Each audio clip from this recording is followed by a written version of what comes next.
Welcome to our channel. Tonight we have Santos. Rhett's going to join us here in a few minutes. He's just finishing his dinner. So, yeah, here he is actually. Okay, you broke up for a minute there, but you're good now? Yeah. Did you hear that question, or should I repeat that? Yeah, repeat, please. Yeah, so my friend Joey's asking, why is it permissible to smoke cannabis if we can't remember our dreams? He says it seems the function of the pineal gland is to have those visions and those dreams. I guess that was part of his experience where he woke up 4 days after smoking cannabis and he was able to have these clear dreams or something. So I don't know what your experience is with that. But. Yeah, well, I take cannabis daily, so and I recommend it because it's the preferred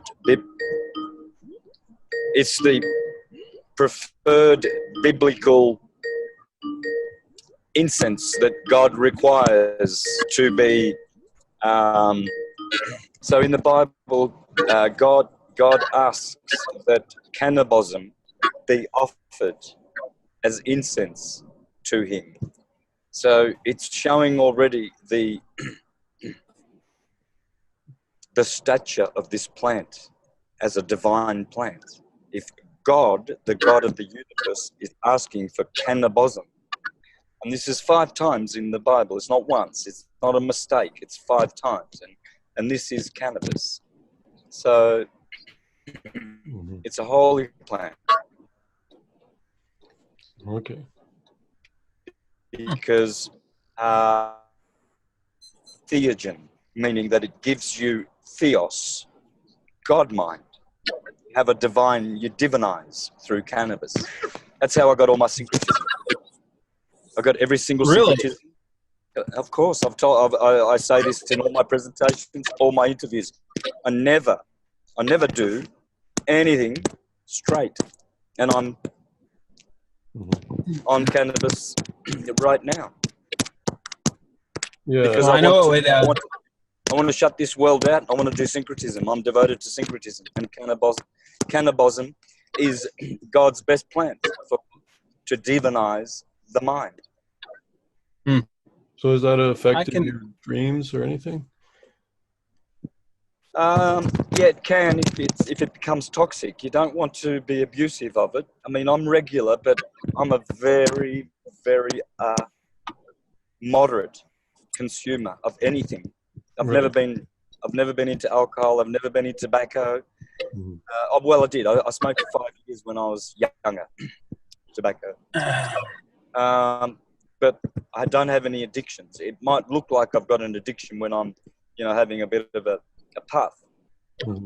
But because I do it regularly. But I also eat and drink regularly, and I have to. Okay. So I do not allow it to become toxic. I do not allow it to be something of abuse. It's something of use. I think a lot of that has to do with your state of mind when you're partaking of it too. So, if you're doing it to abuse it, of course, you should probably work that out. But if it's like a sacred thing to you, I think that's if you're doing it with the mentality of this helps me connect with God, I don't see an issue with that at all. Yeah, of course. You have to do everything in a sacred light. Everything.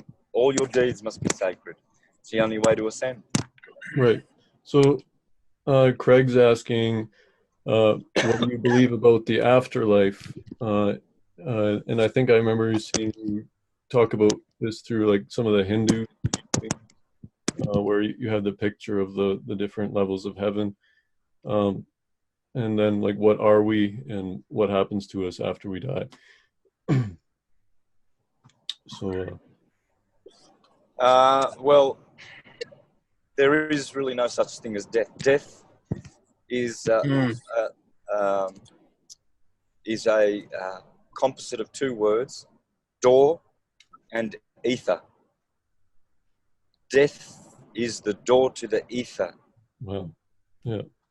Because our soul is bound by 4 elements: plasma, gas, liquid, solid, which in astrology and the Platonic solids elements are fire, air, water, and earth. So we know our body is this. We know that.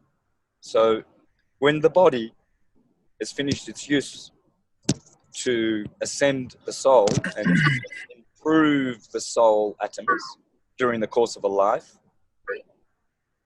then it returns to the ether and has to go through the doorway, the portal to the ether, because it's the quintessence, the 5th element that modern science has eliminated. They've eliminated the ether that all the philosophers said was the elixir of life, was the essence of the divinity. Right. And all scriptures say this. So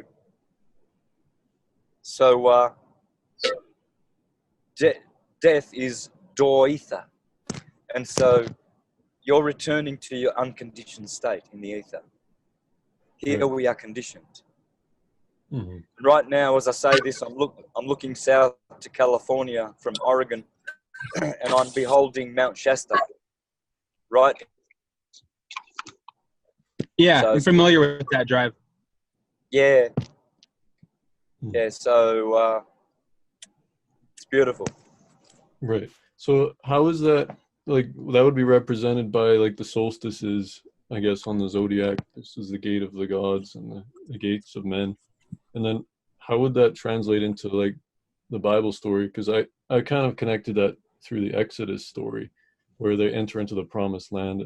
I would almost see that as sort of representing that transition from death to life, or from the wilderness period into the heaven.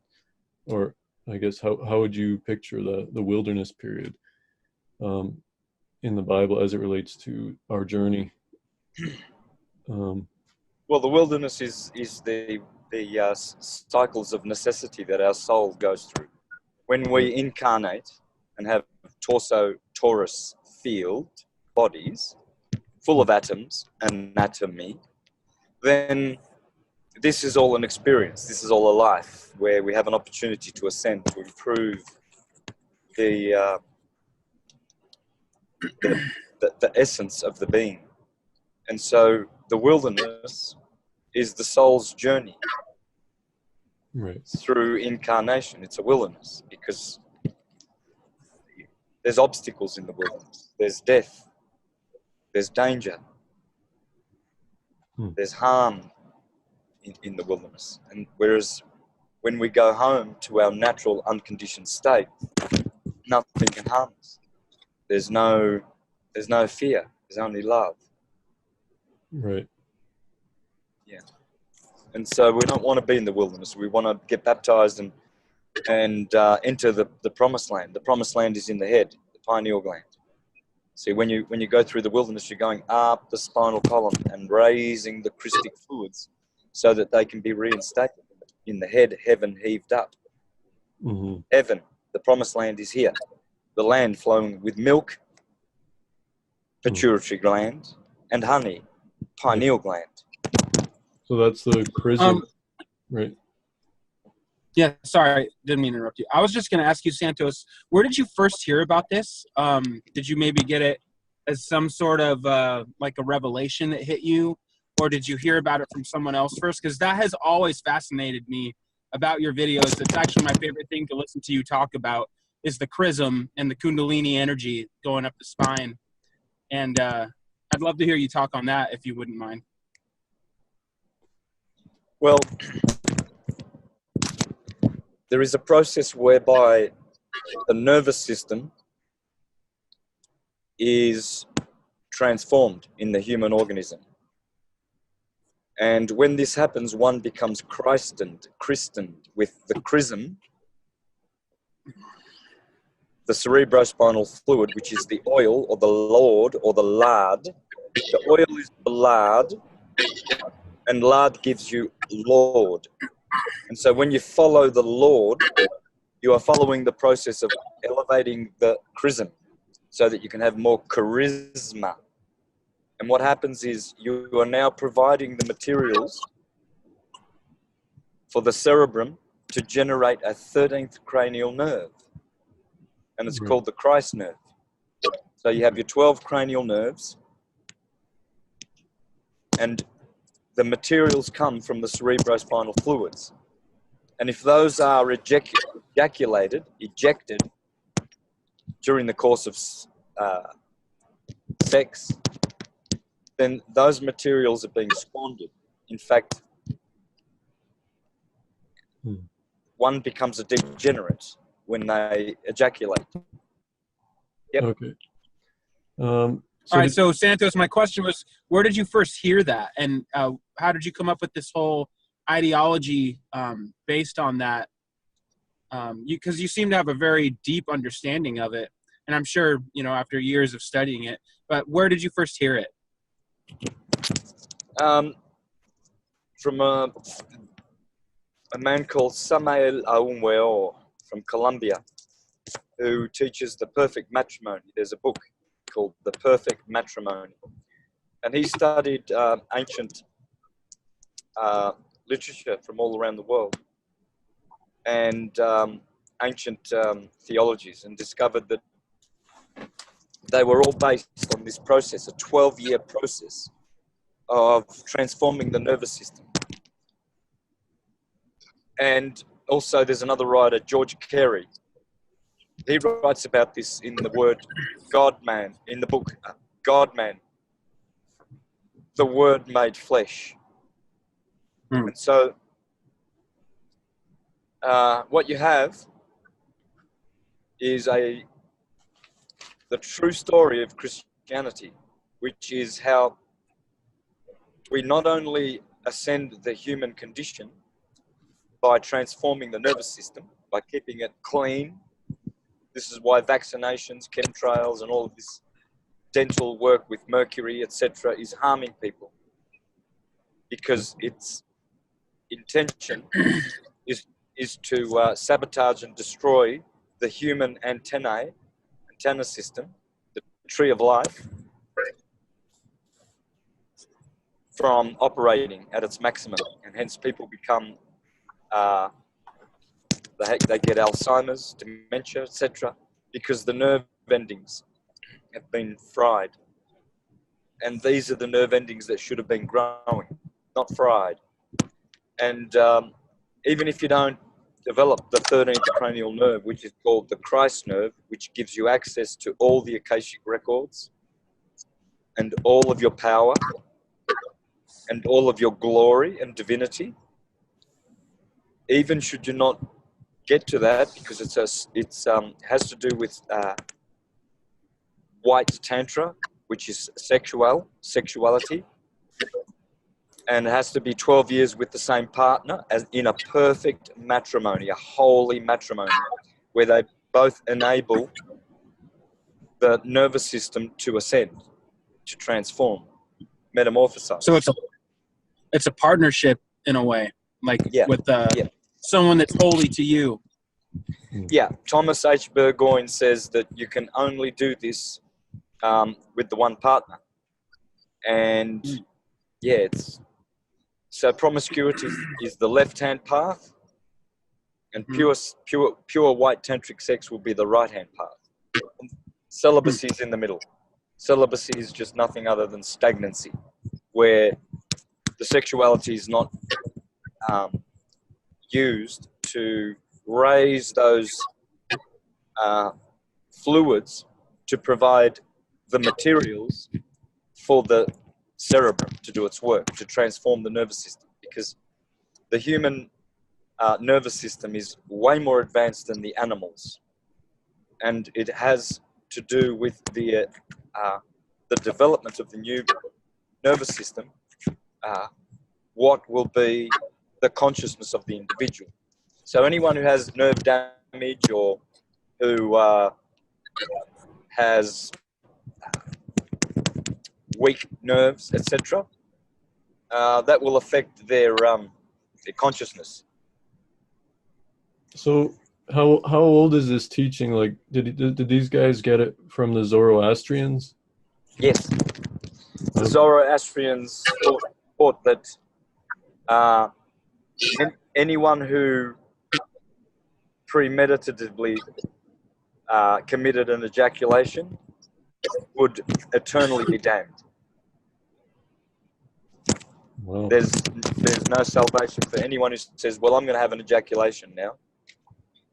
They are eternally damned unless they stop and repent, because they have to stop destroying the nervous system and depleting their brains. You see these people who ejaculate all the time, masturbating and just ejaculating like Pornography. Yeah. You see they are depleted. You know, they don't have any charisma because they don't have any chrism. Okay.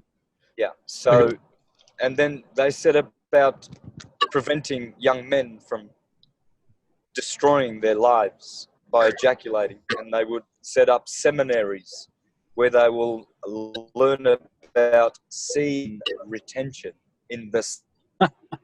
Wow, I never put that together. Yeah. Yeah. Yeah. So there's a reason why there are seminaries.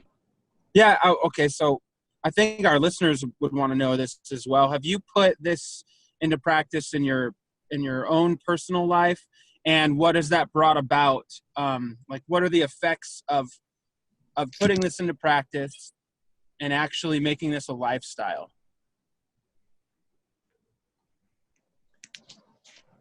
Well, I started learning about this in 2007, and then built up with my then Japanese wife partner, built up developing this and developing how to learn how to do an implosion orgasm so that there is no loss of minerals, there is no loss of life force. Because during that 5 years, I was noticing, because I'd learned how bad and detrimental the ejaculation was, not only physically but spiritually, everlastingly harmful, that I was paying attention and noticing that every time I ejaculated, because I was doing grey tantra, not white tantra, which is no ejaculation. Grey tantra is occasional ejaculation, and then black tantra is only ejaculation. And so I was noticing that I would feel depleted, tired, devastated, annoyed, irascible, argumentative, depressed, empty, unfulfilled. The only time you feel fulfilled is when you have your orgasm, which is not supposed to be ejaculated. It's supposed to be imploded. And there's a technique and a way to do this. It has to be developed. So I did this for 5 years, and then 2012, after suffering enough of the horrible effects of ejaculation, totally sacrilegious and blasphemous activity, I started on the pure path, and now I'm enjoying white tantra when I have a partner. I have had another partner since my Japanese wife, and so yeah, I've been doing that, and I will never return to the ejaculation lifestyle. I'm 56 and I'm the healthiest man I know. I've recently made a great recovery from parasites and restored my health. I'm the happiest I've ever been. As I said, I'm healthy. I don't have any problems with me. No diseases. No syndromes. I'm still doing the parasite protocols, animal dewormer called fenbenzidole and ivermectin. That saved my life and restored my health. And now I'm happy, settled. I'm not frustrated anymore. Hey guys. So I know. Hey, Hey, Santos. how was your day? Hey, how you going, man? Pretty good. Yeah. Oh, I didn't get the memo, Yeah. apparently. Everyone's got beanies but me. Hold on, I can fix Oh, I that. love my beanies.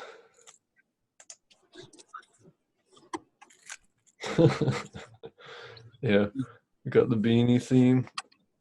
I'm gonna have some water, and then so there was a couple of questions that we got cut Hold off on. before you could hear them, so I might kind of go through those again, and then we can just continue. And I'd like to kind of focus on some of the Bible stuff too, because it's always fun to review that, and that's. Hey, Kevin, before you get into that real quick, have you explained to Santos exactly like what we're doing on this channel or anything like that? No, like how much do you know about our show on YouTube, Santos? Have you seen anything for it or? No.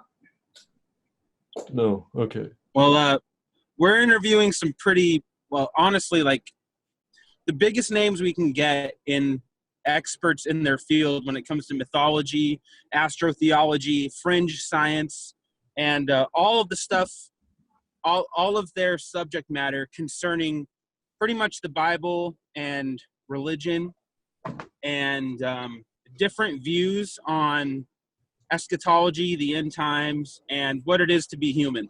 And we're really doing a deconstruction of Christianity, at any religion, really. Mm-hmm. We're finding that Christianity has ties with many different mythological pastimes, and which is what brings us to you, Santos, is you have syncretism down to a T. It's an art and a science for you, and that's why we were really excited to get you on the show.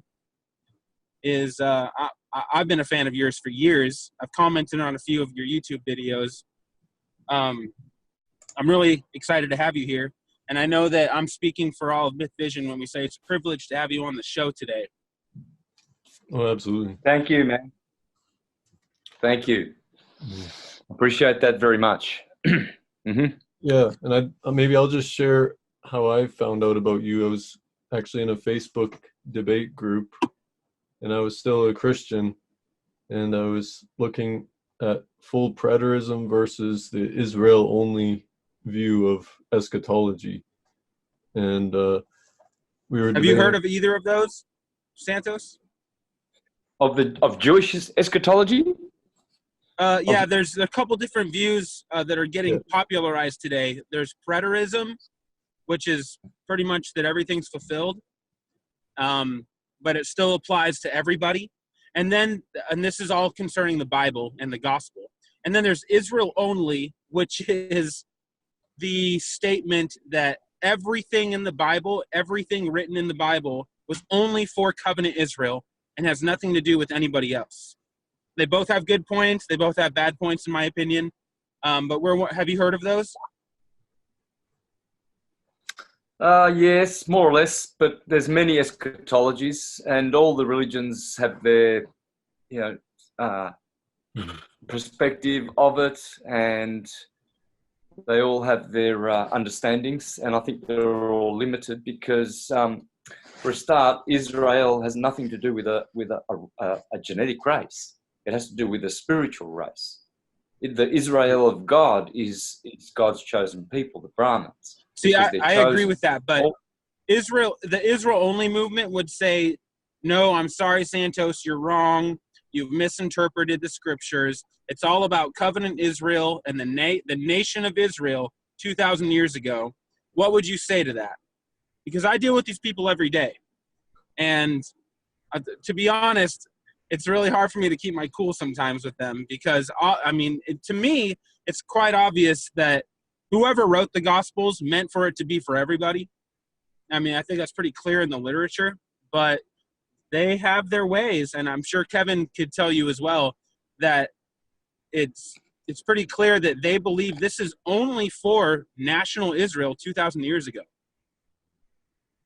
Well, yeah, they're trying to save people from the Bible's doctrines by saying, "Oh no, this was for them," and they do that by looking at the time statements in the Bible. Yeah, yeah. So when I was in this debate group, somebody actually told me about you, Santos, and it was talking about the ages, the ages of the great year, and that's when I figured out, wait a minute, this is all astrotheology because it's talking about these ages, and if you look at the time statements, it lines up with the end of that, the age of Aries, and the beginning of the age of Pisces.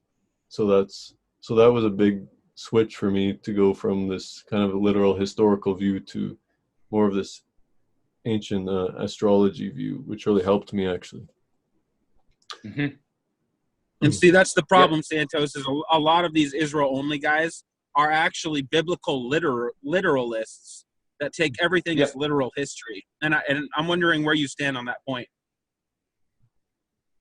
Well, this is it. I mean, the esoteric Jews, they know that it's not. You know, Moses ben Moses of the 11th century in Spain wrote much on this, that he ridiculed people who took their writings literally. He said, such is just a fool, you know, because these are cloaks that you put on a garment. You must take off the cloak and see what is inside the garment. In other words, this is not written on a level of, you know, literalism. It's a literary work, and it's a work Santos, that real quick, elevates the mind. Can you hear me? Mm-hmm. Yep. Are you aware that Paul himself, I don't remember exactly which letter it is, but he says that anyone who thinks the resurrection is a physical event is a fool. What do you have to say to that? Yeah, of course. Yeah, the resurrection is the resurrection of your Christ nature. We have a subtle body and a higher mind, and if we don't ever get in tune to it, we'll always be trapped in the carnal mind. And so you've got to resurrect. So you've got to let the dead bury their dead, because they're not going to resurrect. Inside of you, you have what is like a Christmas tree. It's your cerebrospinal nervous system, and it's your purpose here, if you want to ascend, to nourish it and keep it electrical, you know, the nerves, the nervous system, because that's your Christ in you. And when that evolves, you can actually evolve your nervous system. You can grow a 13th cranial nerve. You can strengthen your nervous system. You can grow new wiring in your nervous system. And that's what you're supposed to do. But if you've got vaccines with mercury, formaldehyde, and dentist work with mercury in it, and chemtrails with all these toxins in it, well, then those attack the nervous system. And see, this is where Alzheimer's and autism and dementia is coming in, and multiple sclerosis. It's because of the debilitated nervous system. And this is deliberately Santos, done. When you mentioned the 12th cranial nerve and you said you can evolve a 13th, is it possible, in your opinion, to evolve past a 13th even, and maybe to a 14th and a 15th? How does that work, and can you explain that? Well, I don't know about that, but once you reach the 13th nerve, you have all you want. You now have your full Christmas tree. Your subtle body is complete. You've done the work. You've been rewarded, and so you'll never return to another state. Once you reach a high state, why would you return back to a former state? You know, would a 6-year-old child return back to his 3-year-old toys? He just laughs at his 3-year-old toys. Is 13 a sacred number? Yes, it is. Is 13 significant? Okay. Sorry, go ahead. Yes, it is. Of course, because it's the number 4. It's the second number 4. It's the 4 is a positive 4. Well, the second number in that sequence, 13, will be a negative 4. So, but it's still 4, and 4 is the number of death. Just ask the Japanese. So 13 being a negative 4 is always very well. It's a tricky number. You know, it can have luck. What do you mean by that? How is 13 a negative 4? Can you explain that? Well, because in the series, it always goes positive, negative, neutral, transient, transitional. So, in other words, there are 12 numbers in the universe. Many say there are 9. Well, they are correct as well. but they're leaving out the 3 transitional numbers at the end, 10, 11, 12. So you have trinities, 4 trinities of numbers. The first 3 numbers, 1, 2, 3, are positive. 4, 5, and 6 are mimicking 1, 2, and 3. They are the same thing, but they are negative 1, 2, and 3. 7, 8, 9 are neutral 1, 2, and 3. And 10, 11, 12 are transitional. And so in a series, the first number is always the positive one. And then the second one will be negative. So that's why 13 gets the bad rap. It's more negative than 4, which is the number of death, the number of the 4 elements that have given you your body of death. You've died here from your true spiritual unconditioned nature in heaven. You've come here to die. You're dense. Well, Kevin, what do you think that has to do with the number, in the Bible in Revelation? It says you'll know well, I was just Antichrist by reminded. the number. Yeah, I was reminded of like the 13 cycles of the moon, or where every 12 months, I guess, you have to replace the a month, and every 33 years to make up for the difference between the sun and the moon cycle. So I thought that might have something to do with this number 13, with the lunar calendar and the solar calendar, but I don't know. That was just a theory I had. I didn't hear it anywhere or anything, but because like Judas might be like the 13th disciple who gets betrayed maybe at the end of the year for right before the sun goes into the solstice and dies and rises. So True. To me, it would have to be something. It seems to happen chronologically in the Gospels where Judas gets betrayed. He's almost like the 13th. And didn't Paul see himself as the 12th, the actual, like the real 12th disciple? Yeah, I don't know. Well, yeah. Well, yes, he didn't consider himself of the 12, but he was an apostle. So the apostles were 12, but that's because the apostles means that the apostles, the posts of El, and those posts were 12 zodiacal signs, you see. So Wow. the 13th is always having to do with yeah. And the same with disciples. They are disciples. You see, if you want to be disciplined in whatever you do, you have to know the cycles. You have to know how nature works. It's cyclical. And if you don't understand how those cycles work, they always start in Aries and finish in Pisces and have 12 conditions along the ecliptic of every wave, then you don't know anything about waves. You think waves are positive and negative. I know Kevin had a question about that. The whole disciples thing. Kevin, would you want to elaborate on that? Well, like, what do you mean exactly by discs? Because I think you might have even just clarified it.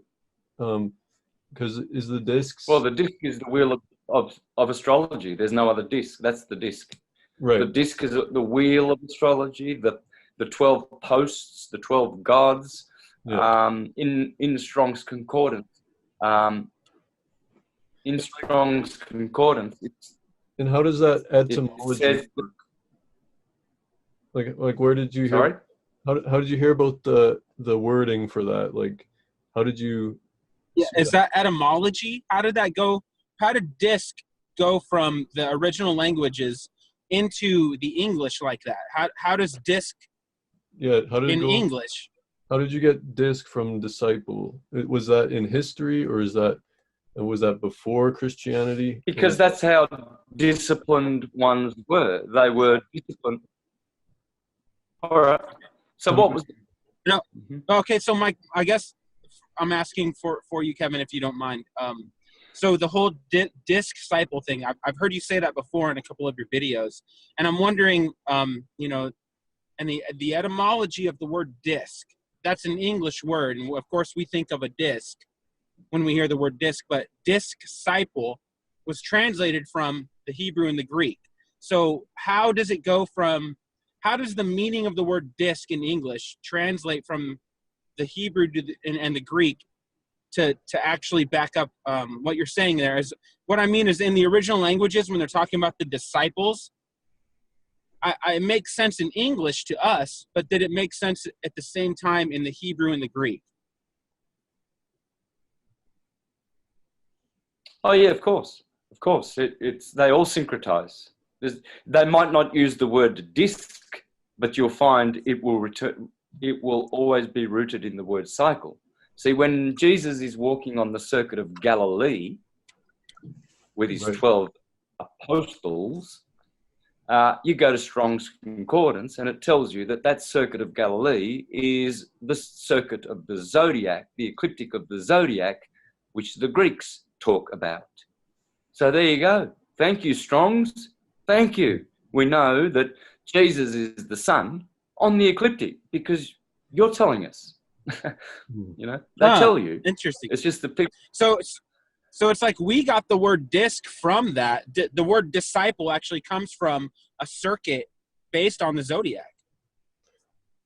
Well, it's in the yeah. It's always look at the word. Okay, I didn't mean to interrupt you, Kevin. Well, are you interpreting based on like how it's being used in the story, like with the word Galilee, and then you see the big picture and you realize, oh, this whole thing is based on the zodiac. Therefore, you're making sense of this word disciple. That's what's happening, right? That's a syncretism. Yeah. And so you're saying, in other words, Santos, that's what the writers this is the thing of the Gospels had in mind. Well, yeah, Did you hear that? Well, that's what it's all about. When you know what the Bible is really all about, you'll see what these words, and some of them badly translated, you'll just know you have the keys to understanding it. They're not that difficult at all. You know, once you understand that it's based on your body, man is the measure of the universe, and the ecliptic runs straight from the fontanelle straight through your perineum and then reaches the bottom chakra at your feet. And that's the ecliptic of the sun. It goes through your body. And there's Aries, Taurus, Gemini, Cancer, Leo, Virgo, all the way down to the 2 feet, Pisces, the 2 feet, the 2 fish. So that's awesome. And so the ecliptic is a man. It's known to be a man, and that man's called Adam Kadmon. So Mike, I have a question that got cut off last time. It was we were talking about the raising of the chrism and this experience that you can have basically where you reach a state of happiness or joy. And my question is, like, how did it begin? Do you think, did somebody experiment with this on themselves and then write the mythology for it? Or I guess it would have had to have happened experientially before it happened, before people actually understood how it worked. Yeah, and I would add to that, Santos, what part did DMT play in that? Because I know that you're privy to dimethyltryptamine as well. Well, yeah, and like the well, in theory, go on. Yeah, well, the yoga. I just was listening to these yogis, and they talk about the 2 paths: one of devotion and one of knowledge. So it sounds like you can almost raise your chrism without actually understanding how that's happening. So, like in the but the thing is, there was training about raising the chrism in the seminaries. You see, that's why, as I said in last week's show, that's why young men were sent to seminaries to learn how to practice semen retention, you know, and to learn how to utilize it to make a 13th cranial nerve. So it was serious business, and they took a great pleasure and responsibility in following this science because people were getting enlightened. So I think I answered your question there, yeah? Yeah, I think so. Kevin, if you don't mind, I had a question for him that I had been thinking about over the last couple of days. So the signs of the zodiac and the ages pertaining to the Gospels themselves. Because that's kind of what we're focused on here is understanding the biblical literature, what it means for us today, how to apply it. Jesus represents the age of Pisces. Now, my understanding in the ecliptic, which is working backwards through the zodiacal signs, Pisces is the final age before, Pisces actually in backwards working through on the ecliptic cycle, Pisces would be the first because it's right after Aries, right? If you're going backwards to the ecliptic. So what does that represent for us today? Yep. Have we moved into, did the Gospels, were the Gospels trying to alert us as humanity? We're moving into a new age. And what does that imply? And do you have anything to speak to concerning that? Well, yes, it's coming into the age of Aquarius because this is a precessing cycle. In other words, it goes contrary to the other movements. The flow of the year, for instance, the sun is always going Aries, Taurus, Gemini. It's not going backward. It's not going Aries, Pisces, Aquarius. But the big cycle is precessing. It does go backwards. And so, yeah, Pisces has had its day, really. It's probably all snuffed out. Probably a little bit more to go, and that might be till the end of next year, the 21st of December 2020, where both Jupiter and Saturn will be 0 degrees Aquarius, right on the cusp between Capricorn and Aquarius, which are Saturn's ruling signs. And when they are there, 0 degrees, which hasn't happened for a long, long time. Possibly the last time was a couple of thousand years ago when they both were conjunct in Pisces, same position, 0 degrees. They say that it was not 0 degrees. I think it was 7 or 8 degrees, but nonetheless, this 0 degrees is very, very, very interesting. It's going to be, it will be a significant day. I don't know what might happen. I might have to look into it a bit more, check out the other aspects in the chart, but that alone tells you that something special about Aquarius is coming, and that's going to usher in the new age, I believe. And what do you think that new age entails, though? I'm sorry, Kevin, I didn't mean to interrupt you. I was just wondering, Santos. Well, it's going to be an age. We're interviewing you. I wanted to get your input on what do you think the new age, we're moving from Pisces, which would be the first sign on the backwards movement on the ecliptic. Pisces was the beginning of something. We're now moving into Aquarius, and I'm wondering what you think that means for humanity. Well, it'll be an age of enlightenment. The waters are not an element of thinking. Air is an element of thinking. And they are mental signs and spiritual. So there's going to be a link between the intellect and spirituality, the knowledge-based spirituality, scientific spirituality, which is what syncretism teaches. I mean, syncretism really has returned. It's been snuffed out in the Renaissance times. It was snuffed out in the Hellenic times. And it's been really attacked. And so that kind of stuff can happen, say, in the age of Pisces, but it won't happen in Aquarius because the knowledge will be abundant, as it says in Scripture. Yeah. The day will come when the knowledge of the true God will be filled all earth. Yes, and that actually reminds me of a verse in the Gospels where Jesus himself says, there comes a day when you will no longer ask me for anything.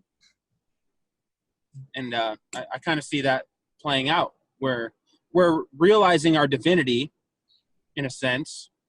We're one with God. We've always been one with God, in my opinion. But we're starting to learn that fact and understand our true origins and our true identity as one with everything else. Do you agree with that? Yeah. Yep, for sure. That's what's going on. Yeah, you look at the language of the New Testament, and it says you shall no longer teach your neighbor anything, because the truth is going to be obvious, and that's, I think, what's going to be happening. The more science advances, and Yeah. we actually become more holistic, and with our science.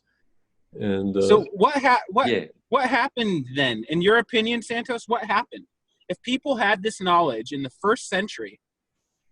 I mean, do we blame this all on the Dark Ages and the burning Yeah. of all these libraries? Well,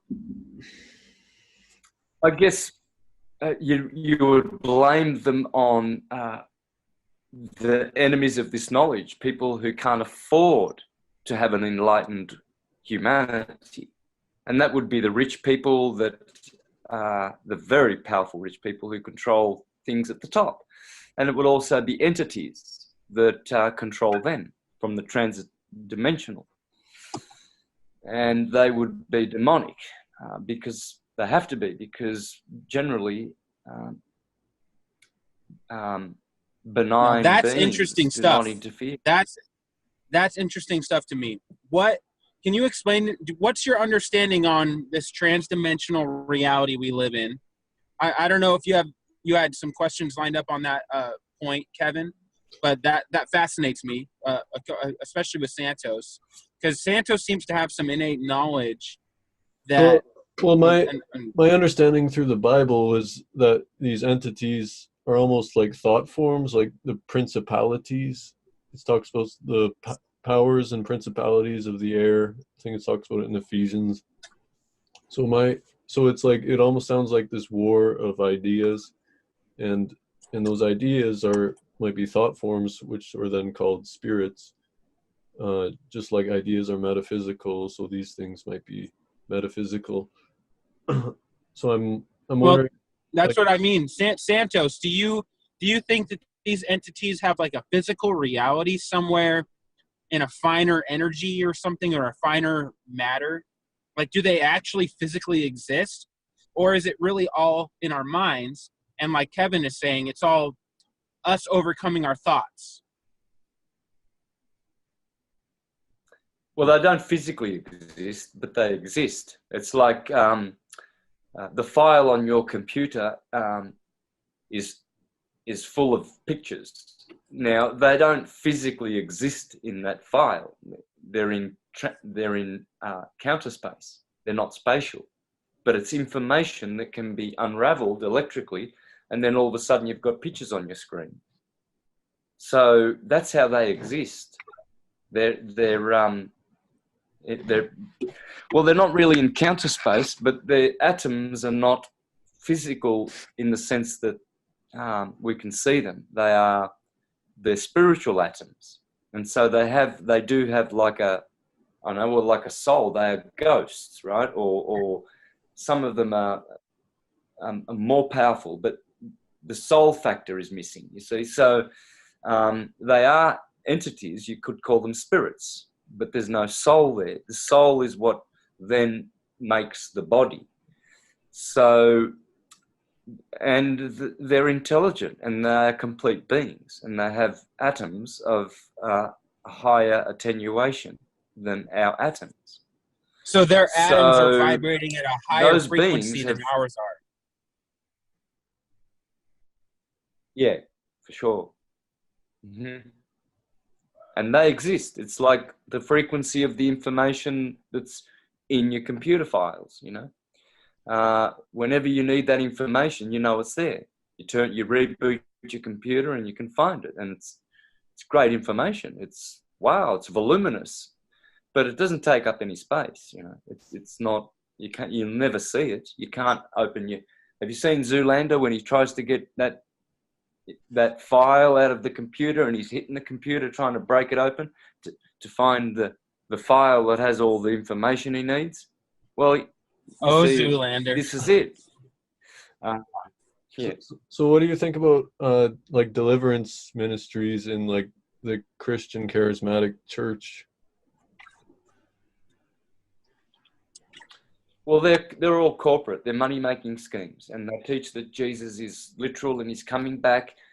He'll never be able to come back out of the pages of the Bible where he was born and returns in literature. So waiting for him is futile. They've turned like a nursery rhyme for adults called a gospel into literal history. So if you want to swallow it that way, that's fine. It's fine if people want a literal Jesus savior. Santos, on that exact matter you're speaking to right now. So Jesus himself said that, he's speaking to his contemporaries, to people living in his time, in his generation. And he says, some of you standing here will not pass away before you see the Son of Man return in his glory. What does that mean to you? Well, because in this incarnation, you have a chance of seeing Christ if you do the good works before you die. If you die, then you'll have to do it in the next life. But he's saying some of you are good enough. You will see the Christ before you die. I can see that you're at the level, and that Christ must be awakened in you, a la Colossians 1:27, the Christ that dwells in you. Okay. Have you heard of the Creating Christ franchise? It's kind of picking up popularity right now. It's based on the fact that the Romans created the myth of Jesus, and that they wrote into the Jewish history that there would be a person that was coming. And it would be Vespasian, which actually, historically, Vespasian did fulfill all of what Jesus prophesied. So what do you think about that? Because that honestly has been a huge topic on our channel. Mm-hmm. Oh, yeah. Yeah, look, okay. This is how it works. When the Julians corporatized Rome, Julius Caesar, the Julian lineage lasted about 70, 80 years. About 80 years. And so Julius Caesar is the original Jesus Christ from the Roman perspective. They just changed it. You see, both died on the Ides of March, but one passed the Rubicon, one passes the Jordan, one gets betrayed by Brutus, the other by Judas. One goes to Copernicum, one goes to Canal. It's the same story. Then when Vespasian, so the Julio-Claudians lasted up until the Flavians. Now, remember, the Flavians. It was at that time that Flavius Josephus wrote this doctored history of the Jews and made them literal. The Jews were always the high Brahmin caste. Jews were always people who, were elevated of consciousness, and so they didn't have a nation. They've never had a nation, you see. And so, because this is not for them to have a nation. It's not for philosophers to, be material in that sense only. You see, so when the Flavians came, they did the same trick. They needed a god. They needed the son of God, Titus, who destroyed Jerusalem and the temple. And so now the Flavian dynasty is deified, and now they are legitimate, you see, because now Vespasian, who killed Vitellius, the last of the Julio-Claudians, now is God. And he did miracles in Rome, and he resurrected people. Sure. And he fulfilled everything that Jesus said. Yeah. So that's what my question is then, Santos. Could this all be the Gospels? Put aside the writings of Paul, but the Gospels themselves, the synoptics, could they be a corporate political agenda to quell the Jews, or is there something deeper going on here, or is it both? And that really, my question to you is, what do you think about that situation going on right there? Because there's esoteric knowledge in the Bible, there's no doubt. But did the Romans have some kind of inner road into that? Sorry, did you hear that question? Did the Romans have some kind of... Well, look, it's like this. Go on. No, that was my question. Is sorry. It appears to me from everything, I'm a pastor's kid. I've studied this my whole life. I've kind of found the literalist historical view quite lacking, and I'm on a truth for knowledge here, which what our whole page is about, and that's why we've invited you here today, because you have a perspective that still holds to an esoteric truth being communicated through the Gospels. Do you think that even though that may be the case, there's an esoteric truth being perpetuated through the Gospels, that the Romans could have created this whole thing out of whole cloth? No, that's where guys like Joseph Atwill, I think, have gone wrong. The Romans appropriated themselves of the Gospels. Of course, people were writing Gospels and adoring Gospels. They're art. They're literal. It's like Shakespeare. The Bible's like Shakespeare. So it was preserved for many thousands of years. And the Romans just came along and appropriated themselves of it and made it a corporate Bible. 2 bulls, and they are papal bulls. An Old Testament, which is a bull, and a New Testament, which is a bull. That's why it's a Bible. And it has, bull means to speak, bol. It's speaking. How much? And so, just wondering, adding to your question, Rhett, like how much of Josephus is actually metaphorical as well then? Because like in the Bible you have like this metaphorical city which is symbolically called Sodom and Egypt and even Jerusalem, whereas there's the Jerusalem below in Galatians 4 and the Jerusalem above. So is the destruction of the Jerusalem then a symbolical story as well? And then in Josephus even... No, it's literal, but right. It's literal because there's many Jerusalems. There's every nation is the Holy Land. It's not just Israel. It's just that the scriptures that they've preserved were based on gospels centered around that mystery school in Jerusalem because it was such a fine mystery school. But the stories they have are the same in China, in India, in the Mayans. They're all the same story.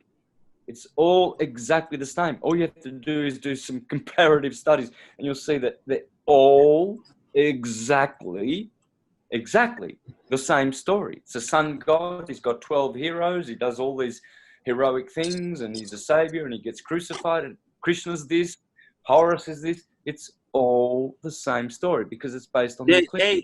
It's based on the sun. And they used to preserve this. I actually think that's something that we tend to overlook when we're talking about the origins of the gospel and such. We tend to overlook that all these things are syncretistic in nature. Right. And we're trying to attribute it all to the Romans making up this story to quell the Jews, and that's where the Gospels came from. And maybe there is something there, but we're forgetting that this story is older than the Romans are. I mean, it goes back thousands, if not tens of thousands of years. Well, yeah, how old is it? Yeah, people are hoodwinked. It's not old. There's no old to it. It's timeless. These are timeless works. Go ahead and continue, guys. I'll be right back.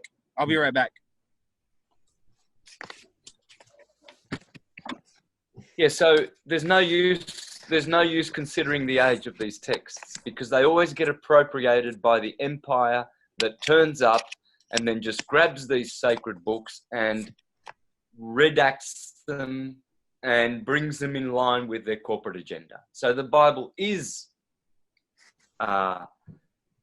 what you said it was, that it is a book of control and etc., because it's been turned into that.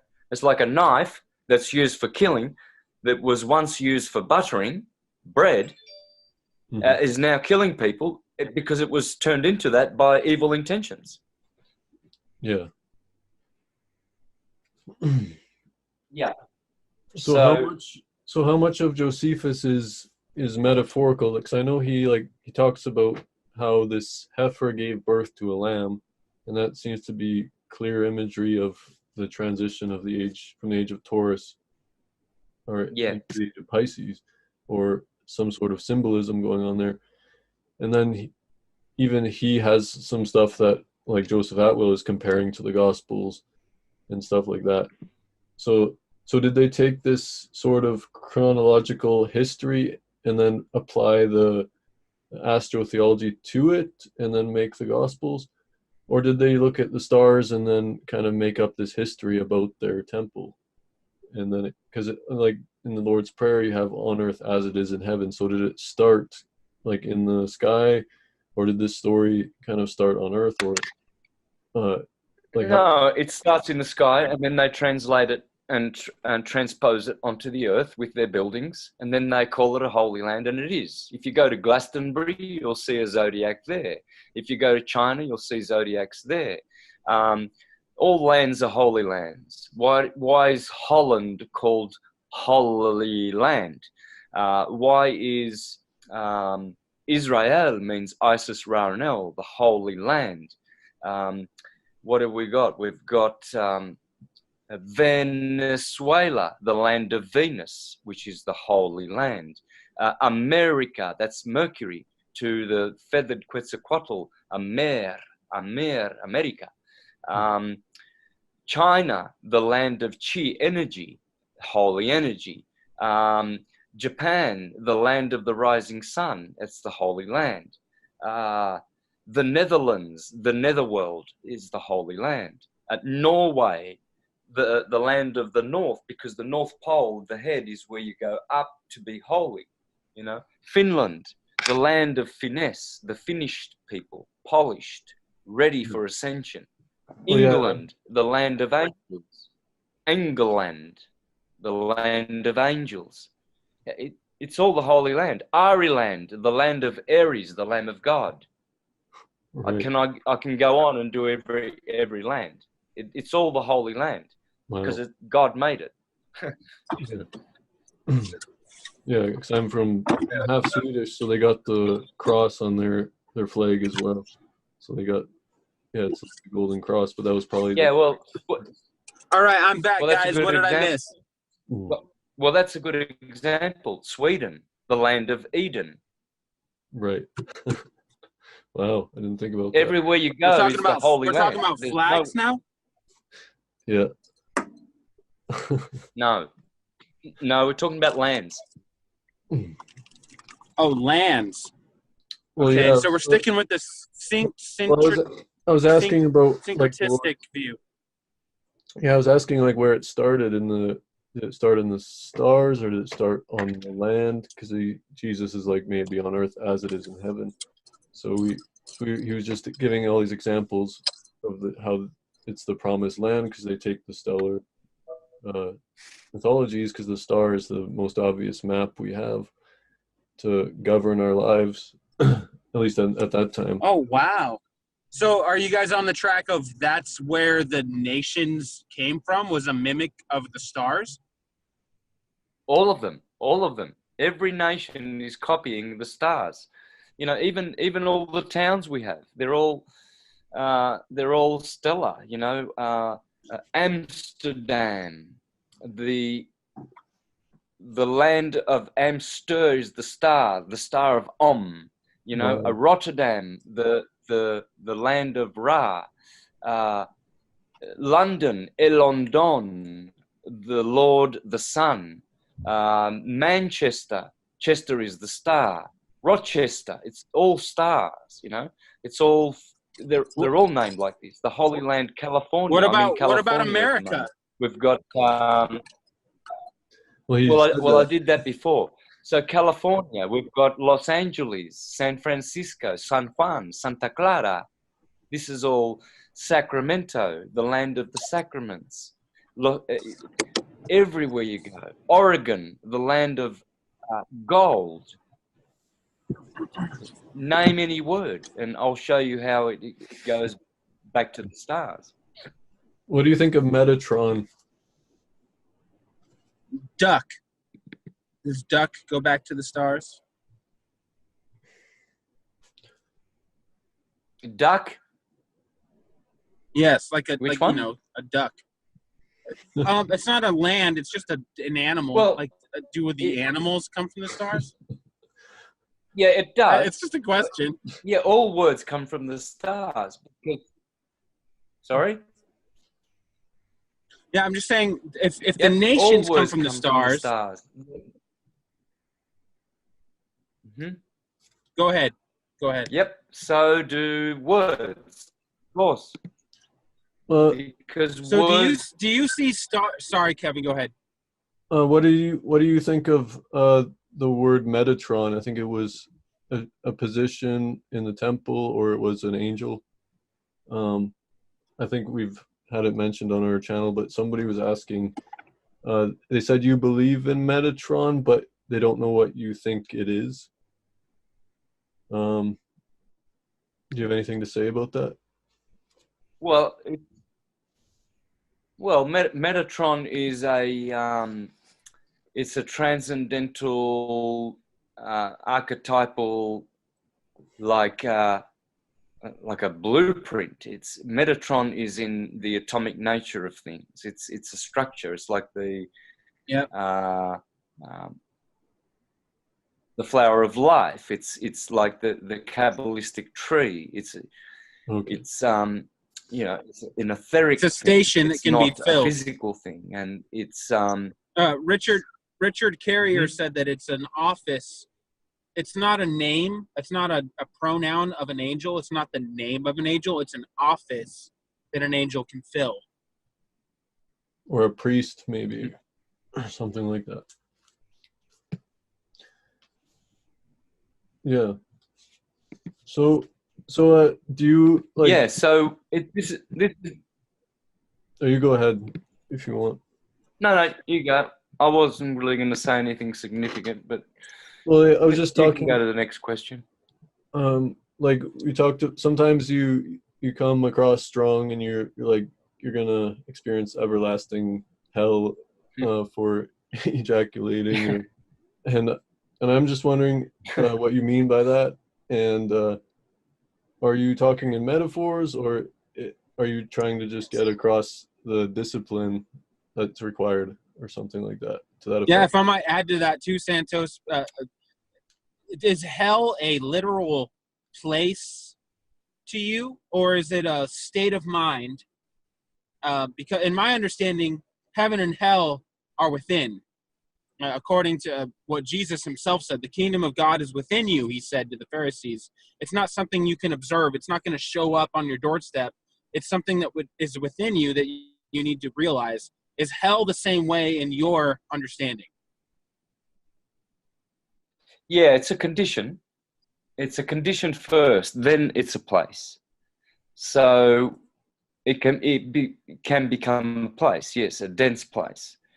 But as for the other, this is what they used to teach in the seminaries. You know, the Zoroastrians and the original religions in their seminaries, that there is absolutely no forgiveness for wanton, deliberate ejaculation. There can be not. Why? We've lost this, you see. Why? That's where. Is it because of the chrism? Is that the basis of everything? Is raising your consciousness? And if you don't do everything possible to raise your consciousness, you're damned? That seems pretty harsh. Well, ultimately, but it's not anyone condemning you. We have designed ourselves, but we were designed to enable everlasting life through these bodies. And how you do it is you never, ever deliberately ejaculate. That's it. If we taught young men and they could do it, which they can't because we're too feeble, but this is why celibacy was a thing. But celibacy is a stagnant way of using that fluid, whereas the proper way of ascending is through sex, but pure sex with no ejaculation. And after 12 years, those materials that you would have otherwise willy-nilly squandered with every whore and prostitute that comes along. One second, Santos. How do you have sex? Mhm. How do you have an orgasm without ejaculating? That's kind of like the definition of an orgasm is ejaculation, at least for men.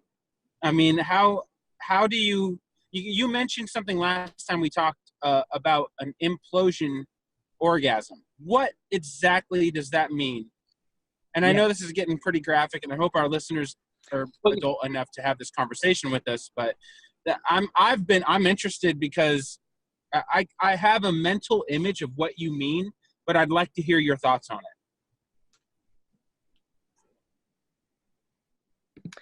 Yeah, well, they're dry orgasms. There's no need for spillage of those vital fluids. And the effect of doing it is pretty palpable. I don't know whether anyone else feels the same way as I used to when I had ejaculations. It was devastating. The depression, all kinds of sick entities would come and interfere and affect your vibration. You would have to sleep. You're so tired and depleted. You'd feel some kind of an emptiness, a depletion of your vital forces. Now, when I have sex, I can go on for hours and hours and hours and hours and get stronger and stronger and stronger and stronger every minute. Woo! Because it's vital force for you. Transmuted, and you transmute it, and those materials are what is used for the body to generate the 13th cranial nerve. The one who squanders them will never have that power of everlasting life and connection with the Akashic record forever and ever and ever. All right. Once they do I just have to say, and that's what they're as someone who... Sorry, I didn't mean to interrupt you. Go ahead, Santos. I didn't mean to interrupt you. Go ahead. No, I finished. No, okay, so I finished. My question was, in my experience, and I've been married, and I totally believe in tantric sex, which is a uniting of one to another and becoming one flesh, and whatever that means. I believe I have felt that, and an ejaculation has not made me feel depressed or like I'm lacking something. It's made me feel, in much to the contrary, it's made me feel fulfilled and as if, but maybe that's because I was doing it right. I don't know what you're trying to say here, because every time I've had an orgasm, there's been ejaculation. So how do you have an orgasm without ejaculation? And what is this, Sasquatch of a thing you're talking about called an implosion orgasm? And how does one attain that? And why is that better than an external ejaculation? Is that through meditation? Well, when you learn how to do it, you'll see why. Sorry? Is that through meditation and breathing? Breathing exercises? Yeah. Yep. And through certain techniques like squeezing the muscles of your perineum. That's it. Once you lightly touch on those, the energy goes up your spine rather than drained out of your body. You utilize it. It goes up. You can feel it, the orgasm, and you can control it. And you can have an orgasm for as long as you like, depending on how strong you are, to keep it down as it's coming up, because it will always. Huh? Here's a syncretism. I did Kundalini yoga for the first time this Monday morning. So I met this guy teaches it basically professionally, and tomorrow Yep. he's doing Yep. he's training these people to do breathing exercises. So I'm volunteering as somebody to help somebody train somebody. Through your breath, Yeah. you can do everything, because your breath is magic. It's magnetism. Right. And if you learn how to breathe, if I didn't learn how to breathe years ago, I'd be dead, because I was really, my health was just deteriorating due to not breathing properly. And I corrected a lot of things: my sleep, my mind. I slowed my mind down. I do a breathing technique where I just expand my lungs at the bottom, the diaphragm, and then mid-chest, and then shoulders. And I breathe into even into my fingers. You visualize it. And you breathe. When you do this breath, you are actually pushing breath into the cells and into the vital organs. You're just forcing it, more or less. You don't have to force. You just do it subtly. But you'll learn and you'll grow. It gets stronger and stronger. And then all of a sudden your diaphragm is like very responsive. You're feeling it, like by touch. It's very like direct connection. It's beautiful. Singers need to be connected with their diaphragm, but everyone should, really, because then you speak better. Your speech is nicer. It's more centered. You're more balanced in your thinking and more settled, so that your thinking is strong and you're channeling better thoughts. Breathing is you can maintain good health with good breathing. Well, this is kind of a segue into my next question, because breathing is like the wind, right? So the word spirit in the Bible means wind, and so I'm wondering, okay, what do you think about those connections between the breathing exercises, meditation, and like in the Bible where it says go into your room, or look to the kingdom within you, seek first the kingdom, and some of the earlier even yoga practices, or even Buddhism, where you have identity and you're trying to attain to this state of nothingness, which is, you might describe as the wind or the air, as that's the nothingness, and that's maybe your identity. You're trying to identify with nothingness, or nirvana, and you're trying to overcome a state of like desire in Stoicism by identifying with maybe nothingness. So what do you believe? Kevin, that is like brilliant stuff. Can you phrase that into a question real quick so that our listeners can grasp what you're saying right there? Well, what do you believe about our identity? Like, what is our identity? Are we just awareness and consciousness, which needs to realize that about ourselves as nothingness? Or are we our thoughts? Should we identify ourselves according to our physical body? Or should we do like the Buddhists do and kind of attain nirvana in a sense? Well, when you meditate, you don't identify with nothingness. You think of nothing other than the everything. You go to the everything when you meditate, because you're stilling yourself from the vibratory world, and you're going into the world of radiance. Different wave. The radial wave is different to the vibratory wave. So you're going into connecting to everything when you meditate. And if you don't do that, you'll never restore your power. If you don't meditate, you'll never restore your power, because you've got to get it from the stillness. It's not from making noise and thinking. It's from going into your heart. And the kingdom of God is in there, meaning that everything is in there. Everything, not nothing. So when you meditate, you go to the kingdom of God, which is everything. And these people who say, identify with nothingness, you can't do that. There's all right, no Santos, back to the Gospels now. back to the Gospels now, which is kind of the whole point of this interview. Did the writers of the Gospel understand this? And are they trying to show us a way to attain divinity in ourselves?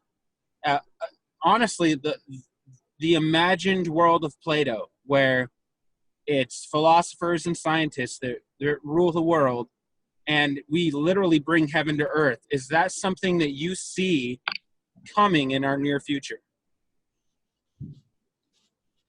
Yeah, for sure. And we are virtually the ones who are facilitating it through things like this interview. We are the ones who are enabling it and receiving it. We're all at different levels. There's no judgment. You know, some are still addicted to certain things. And that's fine, because the flesh is like this. But remember, the flesh is death, because this baptism of death, our bodies, needs to be resurrected.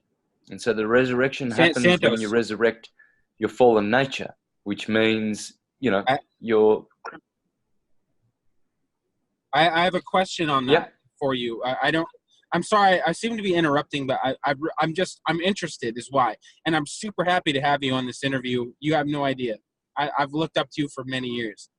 But when it comes to that, is there a way, I always, raised a Christian as a pastor's kid, and the Bible is just ingrained in my head. And I've had to try to find a way to integrate that into the knowledge I've accumulated over the past 10, 20 years. I don't think that everything the Bible says is true, but I do see pinpricks of like light, like someone poked a little tack through reality, and you can see pinpricks of light coming through. And one of these things is where, Paul says that all things are acceptable. Yes, you can do anything you want, but not all things are beneficial. And is he talking about this evolution, the raising of the Kundalini, if we're going back to the Hindu, the raising of the Kundalini up the spine to the cerebral cortex and realizing an evolution that we haven't understood yet? Yeah, that's what it's talking about. That was pretty vague. When you say,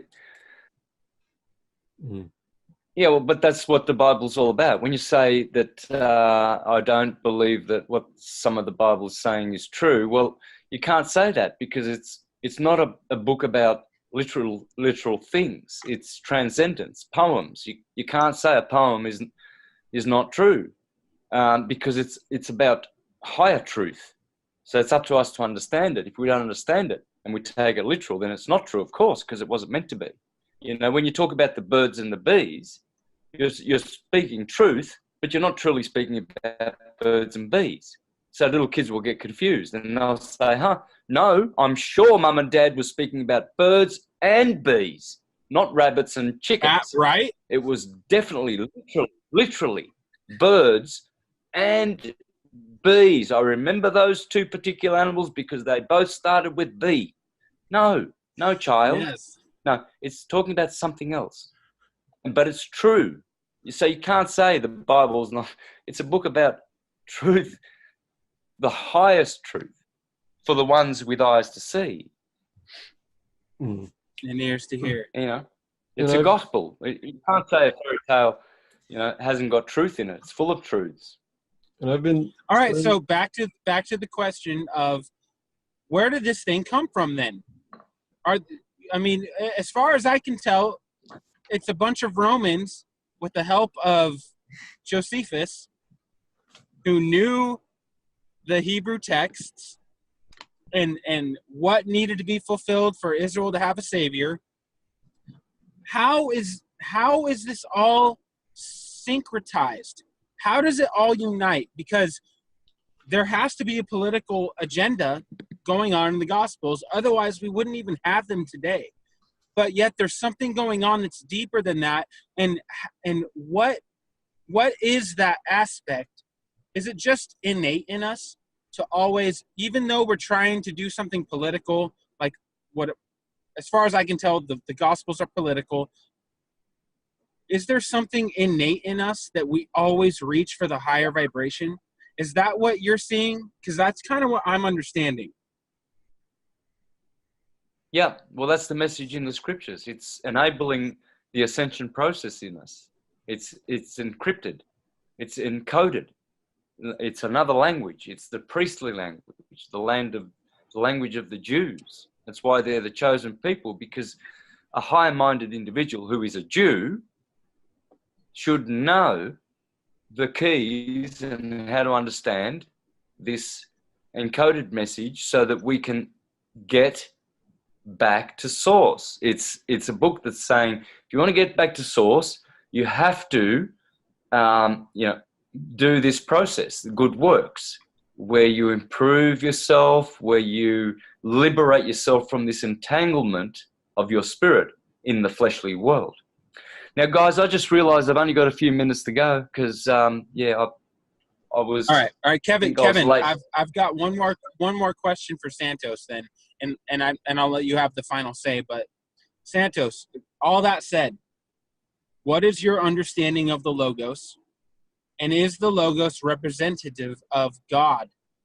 Is there some higher power that already knows everything, that wants us to attain what he has? And is that Logos informed by what we learn and go through in this life? Do we have a part to play in the final evolution of God? Well, the Logos is from the monad to you, the Godhead, all the way to you, because it's the word of God. It's sound, sonoluminescence. So,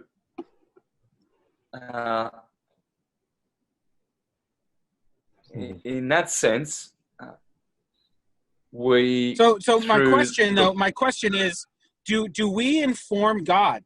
Is God living through us to learn about who he is? Is this all a big video game? Is that what's this whole thing we call life? Well, yeah, more or less. God, the universal source, expands into the material world through electricity, the vibration, and makes forms, physical forms, and has a dance. Has a bit. Brahma breathes out, makes this beautiful world, and then breathes it back in again, and this is cyclical. It's a breath, and that's the Logos. And everything so my is question a Logos, fractal. Is there a God? Is there someone up there dictating everything? Or are we a part of God's evolution? That's my question. Are we a part of God's evolution? Or is there already someone up there pulling the levers and pushing the buttons, and we're just a part of his game, in your opinion? Well, all is God. I mean, is there a God? For me, it's not a question. I don't hear it. It can't exist because all is God. This is God. But this is God in Malkuth, in the physical world. Then there's the transcendental world, and there's God there too. What is Malkuth? The world, the earth, the lowest part of the Kabbalistic tree, the earth. The ether is above, the kether, God. But it's all God. It's all expanded of God. It's like, does a drop of water ask whether the ocean exists? And yet it's part of the ocean. It's like, hey, man, I'm a drop of water, right? Does the ocean really exist? It's all is God.